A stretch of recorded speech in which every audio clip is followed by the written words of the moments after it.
केतन आता एक व्हिडिओ टाकलेला PLD स्पोर्ट बघितला असेल, जे 2023-24चा मी एक व्हिडिओ बनवला, ज्यामध्ये सर्वात जास्त man of the series, best batsman, best fielder बनवला. तर तुम्ही पूर्ण आता त्यामध्ये नंबर 1 आहे 23 आणि 24मध्ये.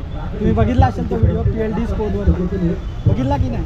बघितलं तर नाही. बघितला, मी तुम्हाला लिंक पाठवेन. कारण की तुम्ही 22 man of the series total 2023 आणि 2024मध्ये. तर मित्रांनो, आपल्यासोबत आहे केतन म्हात्रे. इकडे येऊन तुम्हाला कसं वाटलं? याच्या पहिले बोरिवलीमध्ये गेलेलो, कारण टर्फमध्ये होती तेव्हा. बरोबर, आम्ही चॅम्पियन फोर्स कप चॅम्पियन झालो. आणि पण आता म्हणजे कांदिवलीमध्ये या ग्राउंडला मी फर्स्ट टाईमच आलो, कारण की टेनिस बॉलला पण सुद्धा बघत असतो इथे टुर्नामेंट टेनिस वगैरे किंवा रबर असेल. आणि या ग्राउंडवर मी प्रथमच आलो आहे आणि खूप चांगलं ग्राउंड आहे आणि खेळायला सुद्धा मजा येते. मित्रांनो, एवढं ट्रॅव्हल करून बॅटिंग करणं खूप टफ आहे, बरोबर? असं काय नाही, आता ट्रॅव्हलिंग काय आम्हाला रोजचाच झाला आहे आम्हाला.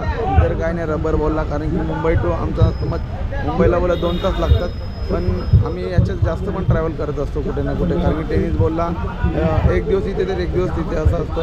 तेव्हा तर खूप ट्रॅव्हल करतो. पण क्रिकेट जर खेळायचं असं तर ट्रॅव्हलिंग काही वाटत नाही. किती ट्रॅव्हलिंग केली तरी असं वाटत नाही ना, थकवा कधी येत नाही.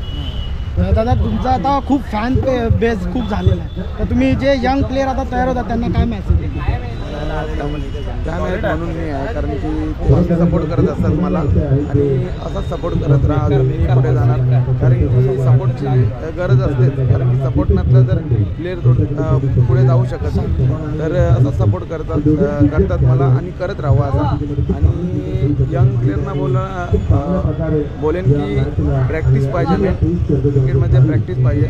रोजची प्रॅक्टिस करेल तर चांगला रिझल्ट येईल. प्रॅक्टिस नसेल तर रिझल्ट येणार नाही.